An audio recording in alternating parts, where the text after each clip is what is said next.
बच्चों, कल अपन ने पढ़ा था संसाधन की परिभाषा और उसकी संकल्पनाओं के बारे में चर्चा की थी। आज अपन पढ़ेंगे संसाधनों का वर्गीकरण। तो संसाधनों का वर्गीकरण के बारे में अपन बात करें तो संसाधन जो हैं ये प्रकृति में विद्यमान संसाधन जिनका उपयोग किसी उद्देश्य की पूर्ति के लिए किया जाता है और ये उद्देश्य पूर्ति एक विकास का आधार माना जाता है। जो उद्देश्य की पूर्ति है वो विकास का आधार माना जाता है। मनुष्य इसका दोहन, इसका उपयोग कहें या इसका दोहन कहें, आज से नहीं प्राचीन समय से करता आ रहा है और धीरे धीरे इसकी जो दोहन की गति है वो निरंतर क्या हो रही है, बढ़ रही है पहले की अपेक्षा। और अगर हम वर्तमान में इसका आनुपातिक उपयोग देखें तो अगर हम वर्तमान में देखें इसको तो इन्हें हमें वर्गीकृत करके इसके लिए योजनाएं बनानी चाहिए, क्योंकि कुछ ऐसे संसाधन हैं जो कि समाप्त होने वाले होते हैं। तो इसी आधार पर संसाधनों का जो वर्गीकरण है वो किया गया है। जो वर्गीकरण है उसको 3 भाग आधार पर किया गया है: उपयोग की सततता के आधार पर, उत्पत्ति के आधार पर, उद्देश्य के आधार पर। कि उपयोग की सततता के आधार पर जो वर्गीकरण है उसको 3 भागों में हमने बांटा है: नव्यकरणीय या असमाप्य होने वाले, दूसरा है अनव्यकरणीय या समाप्य होने वाले और तीसरा है चक्रीय। उत्पत्ति के आधार पर इनको 2 भागों में बांटा गया है: जैविक संसाधन और अजैविक संसाधन। उद्देश्य के आधार पर जो संसाधन हैं उनको 3 भागों में बांटा गया है: ऊर्जा संसाधन, कच्चा माल और खाद्य पदार्थ। ऊर्जा संसाधन है उसमें समाप्य जैसे लकड़ी, कोयला, खनिज तेल आते हैं। असमाप्य पवन, जल तथा सौर ऊर्जा। कच्चे माल के अंतर्गत वनस्पति को भी 2 भागों में बांटा गया है: प्राकृतिक जिसमें लकड़ी और प्राकृतिक शैवाल, दूसरा है कृषिगत जिसके अंतर्गत आता है रबड़, गन्ना, कपास, घास। और कच्चे माल का तीसरा है पशु एवं जीव जंतु जिसमें जंगली और समुद्री तथा पालतू जीव जंतु आता है। उद्देश्य के आधार पर जो वर्गीकरण किया गया है उसको 2 भागों में बांटा गया है: खनिज और वनस्पति। तो इस तरह से ये जो हमारे संसाधन हैं उनका वर्गीकरण है। तो पहला आता है उपयोग की सततता के आधार पर वर्गीकरण। इसके अंतर्गत किसी भी संसाधन के उपयोग की एक अवधि होती है। कुछ संसाधन थोड़े समय के लिए होते हैं, थोड़े समय में भी समाप्त हो जाते हैं, और कुछ संसाधन ऐसे होते हैं जिनका हम निरंतर प्रयोग करते रहते हैं। तो इसके आधार पर इसको 3 वर्गों में बांटा गया था: नवीकरणीय संसाधन, इस श्रेणी में वे संसाधन आते हैं जिनको हम पुनः उत्पादित किया जा सकता है। इस हेतु भौतिक, यांत्रिक और रासायनिक प्रक्रियाएं अपनाई जाती हैं। अतः ये संसाधन कैसे होते हैं? असमाप्य होते हैं और इनकी सतत निरंतरता या पुनरावृत्ति संभव है। जैसे उदाहरण के लिए वन क्षेत्र हैं, उनको अगर हम एक तरफ से वन काट दें और दूसरी तरफ हम वृक्षारोपण कर दें तो क्या होगा? हमारे ये पुनर्नवीनीकृत हो जाएंगे, पुनरावृत्ति हो जाएगी इनकी। इसी तरह से वन्य प्राणियों की संख्या में वृद्धि की जा सकती है। और इसके अन्य उदाहरण हैं जैसे सौर ऊर्जा है, पवन, जल, मिट्टी, कृषि की उपजें और मानव संसाधन। ये क्या कहलाते हैं? नवीकरणीय। अनवीकरणीय संसाधन वे होते हैं जिनका हम एक बार दोहन कर लें या उपयोग कर लें और उनका उपयोग संभव न हो।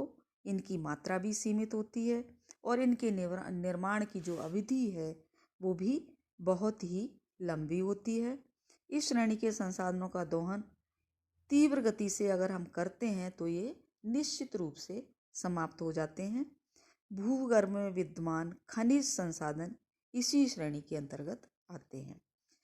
कोयले का दोहन एक बार हम किया जा सकता है और इसके अगर हम निर्माण की बात करें तो उसको निर्मित होने में करोड़ों वर्ष लगते हैं। इसी भांति पेट्रोलियम है, प्राकृतिक गैस है, तांबा है, बॉक्साइड है, यूरेनियम है, थोरियम है, ये ऐसे संसाधन हैं जिनको पुनः निर्मित नहीं किया जा सकता। एक बार उपयोग कर लेते हैं तो दोबारा काम में नहीं आते हैं।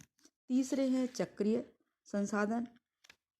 पृथ्वी पर कुछ ऐसे संसाधन हैं जिनका कि हम बार बार उपयोग कर सकते हैं, प्रयोग कर सकते हैं, जैसे कि जल।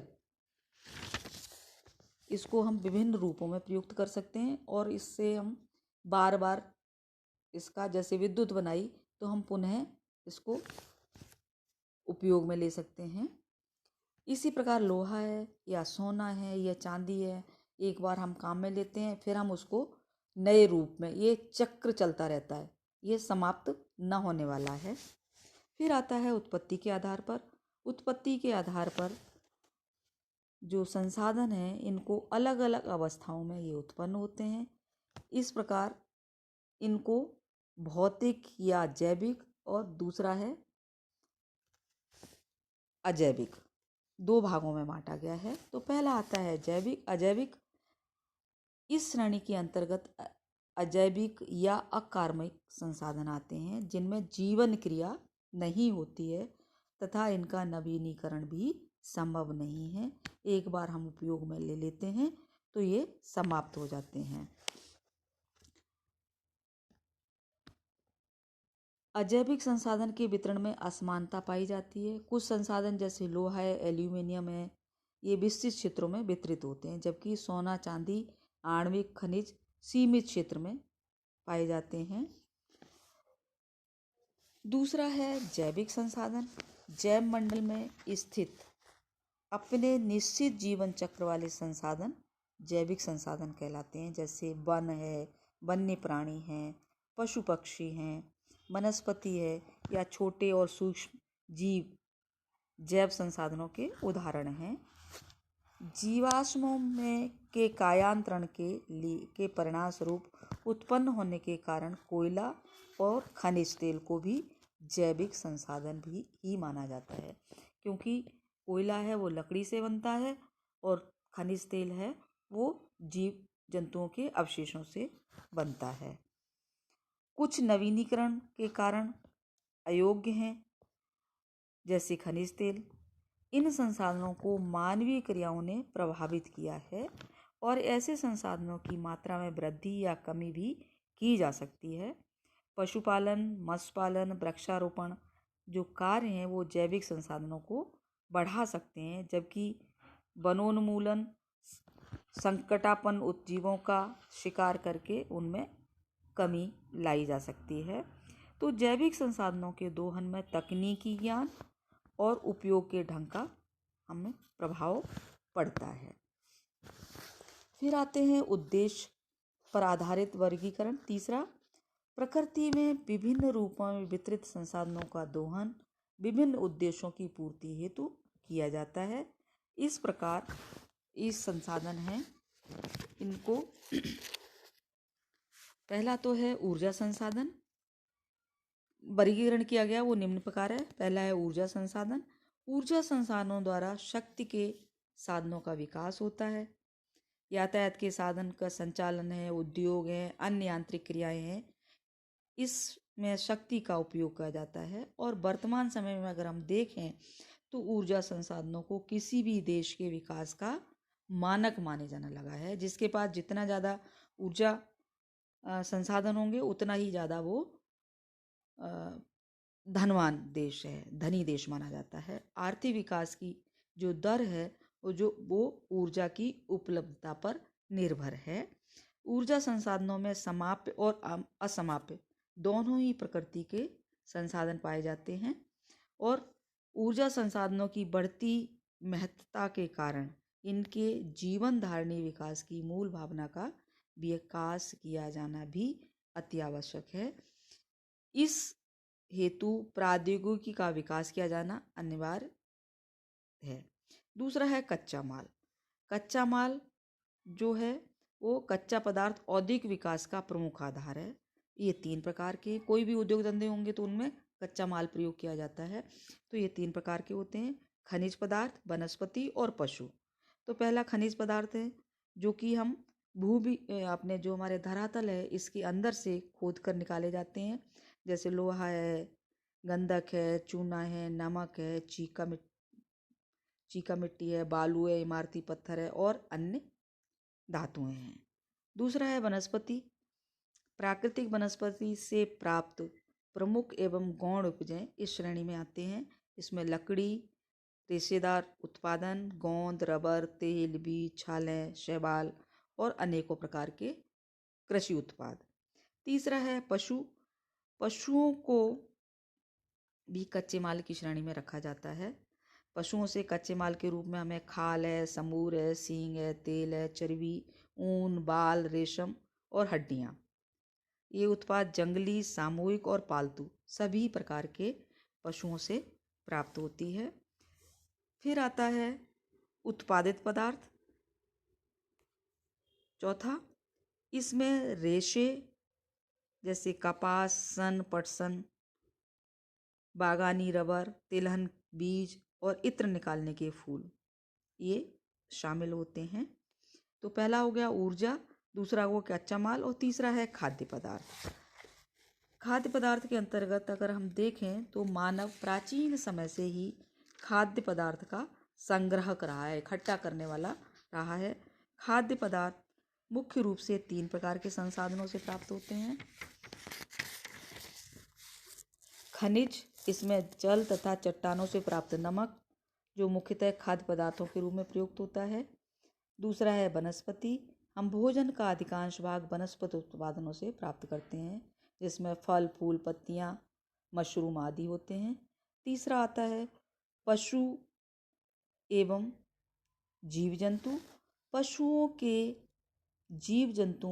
पशु एवं जीव जंतुओं से प्रमुख तथा गौण उपजें प्राप्त करते हैं। जैसे मुर्गी पालन है, मधुमक्खी पालन है, मत्स्य पालन है, ये सब इसी श्रेणी के अंतर्गत आते हैं। तो ये तो था हमारा संसाधनों का वर्गीकरण।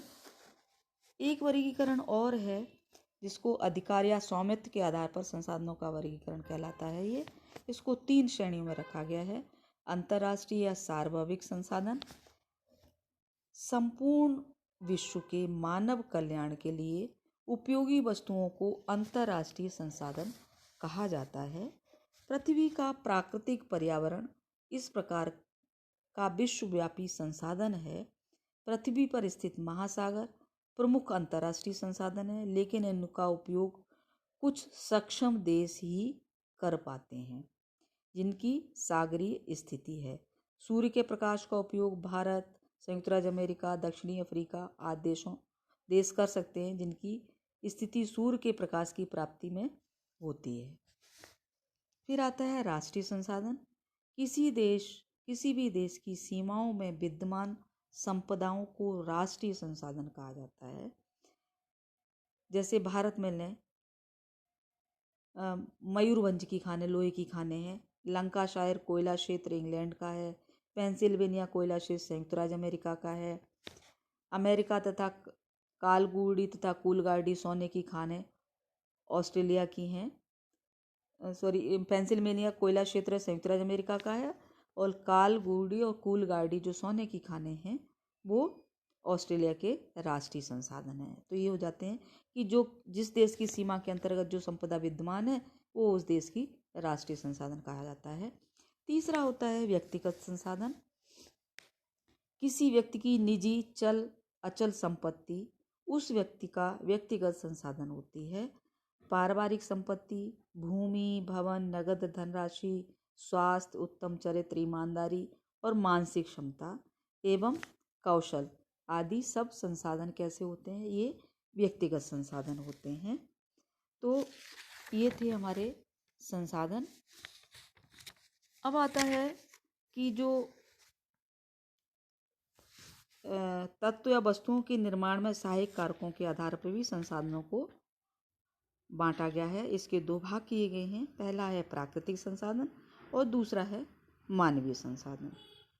प्राकृतिक संसाधन जो कि हमें प्रकृति के द्वारा प्राप्त होते हैं वो प्राकृतिक संसाधन कहलाते हैं। प्रकृति द्वारा स्वतंत्र रूप से प्रदान किए गए पदार्थ जब मानवीय क्रियाओं से आवृत होते हैं तो उन्हें प्राकृतिक संसाधन कहा जाता है, ऐसा जिन्स वर्ग के शब्दों में है। दूसरे हैं गाउडी। इन्होंने कहा है कि प्राकृतिक वातावरण के मानवीय उपयोग योग्य घटक प्राकृतिक संसाधन हैं। भौतिक संदर्भ में जीवमंडल और स्थल मंडल में संसाधनों के प्राकृतिक वितरण, प्रकार और उनके उपयोग के प्रभावों के आधार पर इनकी प्रकृति का निर्धारण किया जाता है। इस आधार पर किसी देश की भौगोलिक स्थिति, आकार, धरातल, जलवायु, वनस्पति, मिट्टी, पवन, जल, पशु, खनिज, सूर्य का प्रकाश आदि प्राकृतिक संसाधन हैं। इनमें कुछ संसाधन सतत पोषणीय हैं जो लंबे समय तक उपलब्ध रहेंगे, जैसे कि जल और पवन, जबकि कुछ संसाधन ऐसे हैं जैसे कोयला, पेट्रोलियम, जिनके सीमित भंडार हैं और उनकी लंबी अवधि तब तक उपलब्ध नहीं है, जब तक अवधि है तब तक उपलब्ध हैं, उसके बाद ये समाप्त होने वाले हैं। दूसरा है मानव संसाधन। संस्कृति का निर्माता मानव स्वयं एक शक्तिशाली संसाधन है जो प्राकृतिक तत्वों को अपने ज्ञान और अपने कौशल के द्वारा संसाधन के रूप में उसका उपयोग करता है। वह संसाधनों का निर्माता और उपभोक्ता दोनों ही हैं, जो एक भौगोलिक कारक व संसाधन के रूप में सम्मिलित होकर कार्य करता है।